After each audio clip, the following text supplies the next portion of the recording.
Keys is keys. Respect to Malcolm. He ain't trying to be nobody. He done already called it. This is true. Respect to the legends. You know what I'm saying? Respect to the legends. I'm just being 19 Keys. So when people try to compare me to somebody, it's pointless. You said when we dropping more merch, we actually working on a new hat design. So I appreciate you. Come to Nicholas Brooklyn. We plan on doing that 100%. We gonna have a day where we pull up and had a coffee. You say yeah, I am extremely sarcastic. It's part of my humor, right? I happen to be one of the funniest people on the planet, and I don't even be telling everybody all of that, but I am extremely funny. I ain't gonna lie to you. So I might make me a comedy show. That's kind of like with Man to Man. Sometimes we be extremely serious, and then sometimes it be funny because really sometimes I'll be in a lighter mood, but the world is just in such a chaotic state, man. It'd be hard for me to just go on there and just joke. I ain't gonna lie, because I'll be feeling like I'm doing a disservice. But, you know, I being one of the funniest people in the world is kind of a burden sometimes. You know, because then you got to ask yourself, like, damn, should I use this power all the time? You feel me? And I don't think I should all the time, but sometimes I do. You know, but sometimes I feel like God gave me too many gifts. And that's why the world be jealous of me. You feel me? Because it's like I can't be mad if somebody is jealous. You know, if you funny, like let's say if you ugly, but you funny, you like, okay, well that makes up for it, right? At least I'm funny. You know what I'm saying? And so you go then look at, let's say, men who are handsome and be like, well, at least you ain't funnier than me, right? But I can be like, and you got to understand how much of a bother that is for people, you feel me, when you can do all the things that they can do. Like, for real. If you ugly, but you funny, it can make up for it. Because some people, there's a lot of fellas that women consider to be handsome, but they corny, they ain't funny or nothing. You feel me? So, bros be like, man, he ain't got no personality or nothing, so whatever. So they try to make fun of his personality to the ladies and things of that nature. But with me, I ain't got that. So brothers just be like, man, but at least, you feel me, at least he ain't smart. I'm smarter. But they can't do that with me as well. They're like, damn, this Negro is smart too. You know what I'm saying? He's smart as hell. But shoot, I'm a rapper. Damn, this nigga rap too. He raps too. You know what I'm saying? It's like, the list just keeps going. And they be mad. And I get it. I'm not even mad at them being mad. I would probably be mad too if I was born in a different existence. You feel me? And he from Oakland. Got a solid background. You feel me? A real reputation out here. Like, it's too much going on in one human being. I get it. You feel me? I get it. I totally understand. And I forgive you. I forgive you. I forgive myself. I didn't plan all of this. You know what I'm saying? I ain't playing all of this. Look, yeah, we gonna do the movies. We gonna do the music. We gonna do the thought leadership. We gonna do the leadership. We gonna be conscious. We gonna be cool. We got the charisma. We go rap. Man, yeah, what it is, man. You feel me? I would be mad too. You know what I'm saying? I would be mad. And I got style, my own style. I be stepping with you feel me? You know what I'm saying? Be outside stepping with it though. Like, what is he wearing? I don't know, but man, this is different. It's too much going on. But I was always taught, if you ain't doing too much, you ain't doing enough. So that's why I'm always working on doing too much. You feel me? If you ain't doing too much, you ain't doing enough.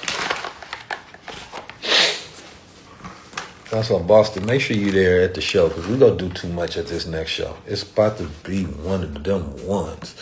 And you notice on every show, I'm not a comedian or so. I'm not like somebody that does the same thing repeatedly over and over.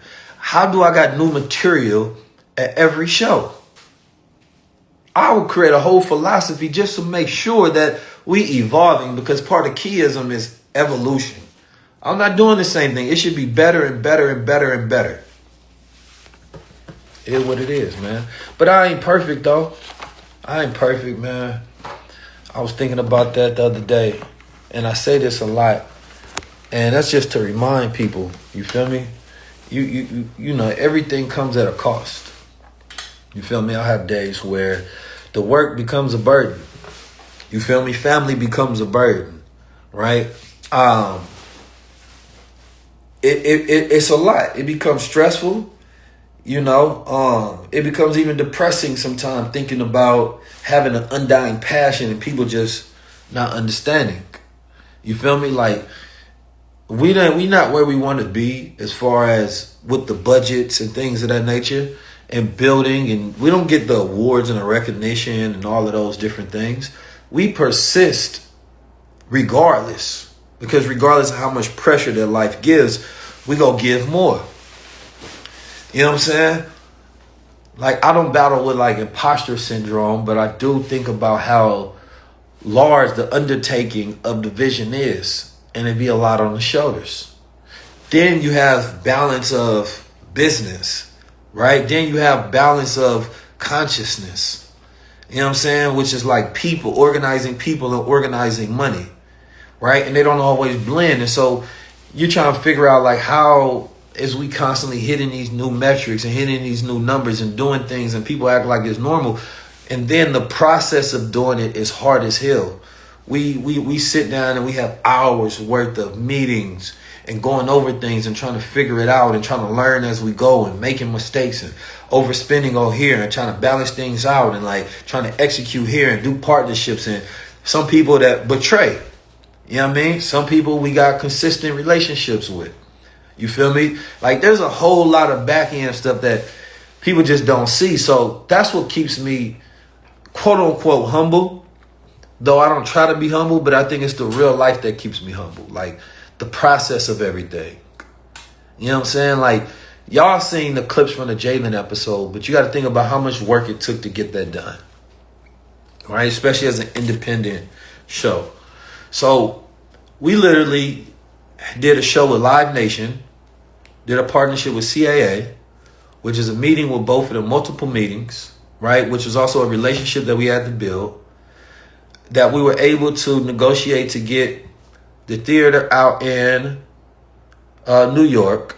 We had like less than a month to push this, right? Then we have to sell out the show to prove the platform and its influence. So of course we don't want to break even and we don't want to owe no money.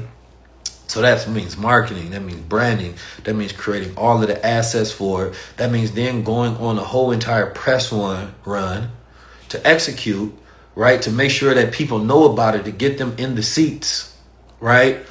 And then just on strength, we got to utilize all our relationships to ask people to show up, right? So I asked, of course, all my rap friends, my people that are the economic leaders, you feel me?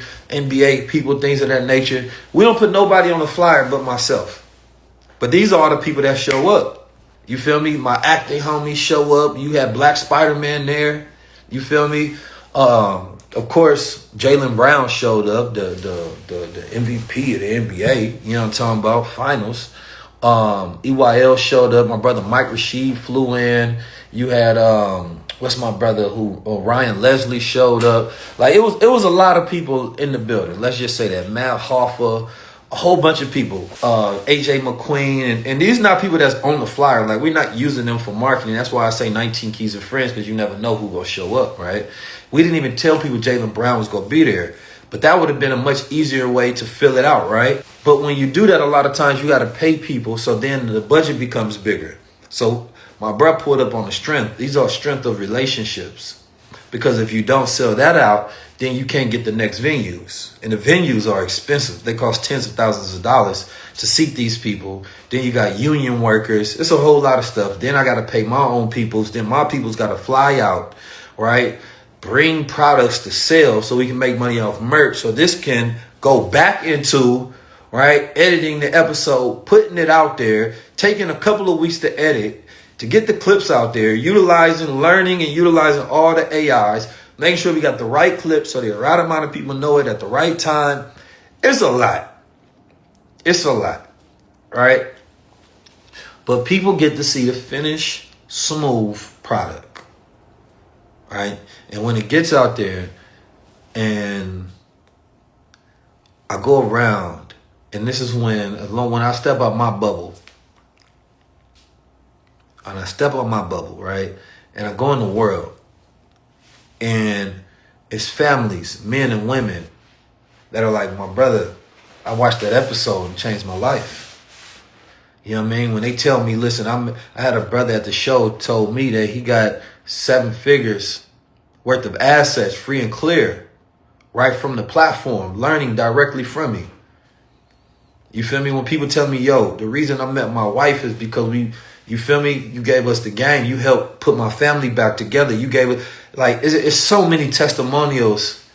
I mean, we got hundreds and hundreds and hundreds of them just stored up. The impact is the currency that keeps me going. I'm going to be honest with you. Because every time that I feel like, man, this is a lot, right? And I'm like, man, maybe I just do it like some of my peers do it, man. God damn, a lot of times they just get to focus on the money. They just get to focus on the money in their own family. You feel me? And unapologetically. And I ain't mad at them because I can't tell nobody to do what I do because we have yet to lay out a blueprint on how it can be done consistently and repeatedly, because I'm willing to sacrifice it all to keep growing and evolving. Everybody ain't willing to do that. And then y'all don't see me working with all my brothers. You feel me? I got 6 of them, right? My younger brother, he just made some content for us because he partnering with the Superman. He just got out of jail. My older brother just got out of prison. My other younger brother, I ain't spoke to him in a little minute. He called me this morning. Then I got 2 twin younger brothers. You feel me? I got another brother that's in Hawaii. We all spread across. I've always wanted us to work together, right? But, you know, there's a lot of, I would say, mental health strains that happen within my own family. The dynamics of just being a human and figuring out that whole thing. You feel me? Like when I speak on Black Man, I'm speaking about it from direct experience, right? Family experience, and then societal experience.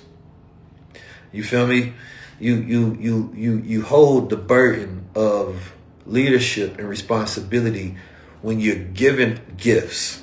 So gifts don't come with, just selfishness of God gave you all this ability to speak and think and be creative and handsomeness and intellect and, comedy and style and all of this just for you to use it for yourself. All right, I'm going to give you all this because I also give you a heavy ass mission. So most people only see the gifts. They don't see the gravity of the mission. God ain't gonna get nobody all of that and then not give him. You feel me? It's like, imagine if you got somebody that you about to tell, I'm gonna put the weight of the world on your shoulders. But that means I'm gonna give you shoulders that can handle the weight of the world. Now for the rest of everybody else, they just see strong shoulders. They just see somebody who's powerful and strong as hell. And they admire that, inspired by that. But what happens also is people don't want to help you because they feel like you have the strongest shoulders. You can do it. So people play God as well while they put more burden onto you, right? Because they're looking at what you have. They're not really appreciating what you're doing with what you have. And anybody that's went through a strenuous process know that it's not easy, right? So the more gifts you have, the more people become entitled for you to use those gifts, but not for them to reciprocate, right, from the utility of those gifts. So that's where the burden comes. And God knows this about his people. He knows his people are selfish, but he also gives you the ability. He say, man, well, I give you the ability to create you an organization to build these things out. So now you got to go through the burden of learning something else or working with somebody else. It's okay, though, because you evolve as you go through it and you get better as you go through it. So, you got to respect the struggle, respect the grind, respect it all. You feel me? And I think that, the average person doesn't have the ability to see all the behind the scenes and appreciate it. And most importantly, because most people just don't have the time. So People who are extremely strong have to have more empathy than the people who are weak, because time is a strength in itself. Rest is a strength. If I do heavy work, I need heavy rest. But in that rest, it allows me to heal up and become stronger, and then it allows me to think. And people don't have thinking time. You just in survival. This is survival. Like, yeah, shout out to the team. The team